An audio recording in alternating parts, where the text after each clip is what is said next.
Ada cerita dari mulut ke mulut. Pagi-pagi ini saya ditelepon oleh seorang kawan bertanya kepada saya, apa komentar Bang Amos terkait dengan gagalnya Anies Baswedan maju dalam Pilkada DKI.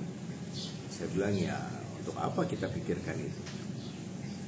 Selama partai politik, undang-undang kepartaian, undang-undang pemilu masih seperti ini, maka akan bertumbangan orang-orang yang seperti Anies. Orang-orang yang tidak dikehendaki oleh rezim itu akan tumbang satu demi satu. Ya karena memang begitulah, undang-undang ini dimanfaatkan atau ditumpangi oleh dua kekuatan besar, yaitu kekuatan pemilik modal yang tidak ingin Anies maju. Kemudian yang kedua, ya kekuatan partai politik, rezim yang berkuasa. Anies akan menjadi sebuah ancaman buat mereka. Apakah kita membiarkan ini terjadi? Ya tentu kita ingin menghentikan.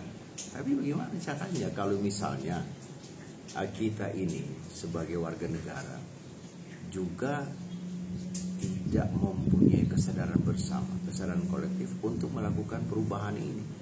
Nah, perubahan yang kita tawarkan atau yang kita perlu inisiasi, ya kita harus menghadirkan sebuah partai politik baru yang merupakan koreksi total terhadap sistem kepartaian yang berlangsung hari ini.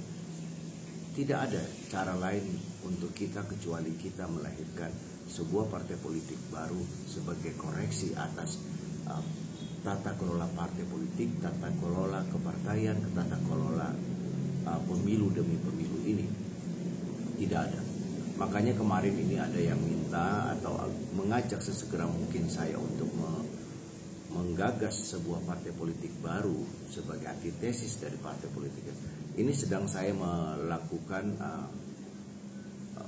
sekarang ini saya sedang melakukan konsolidasi politik dengan teman-teman lama saya, dengan kenalan-kenalan saya yang berada di seluruh wilayah tanah air ini. Dan alhamdulillah sudah beberapa nama mengirimkan kesediaan mereka untuk melakukan perubahan fundamental terhadap tata kelola partai politik yang buruk ini. Jadi Anies ini hanya sebuah kasus, banyak kasus lain. Negeri ini, bangsa ini dirundung oleh kesedihan. Itu karena partai politik telah menjelma menjadi predator. Mereka menjadikan partai politik menjadi sumber pendapatan rumah tangga mereka. Partai politik tempat mereka menumpuk kekayaan. Partai politik tempat mereka untuk mengisi semua struktur negara. Di luar dari itu, rakyat semua hanya bisa mengurut dadanya. Tidak ada jalan lain kecuali kita harus menghadirkan sebuah partai politik baru yang memang untuk kita jadikan lokomotif perubahan itu. Salam perubahan.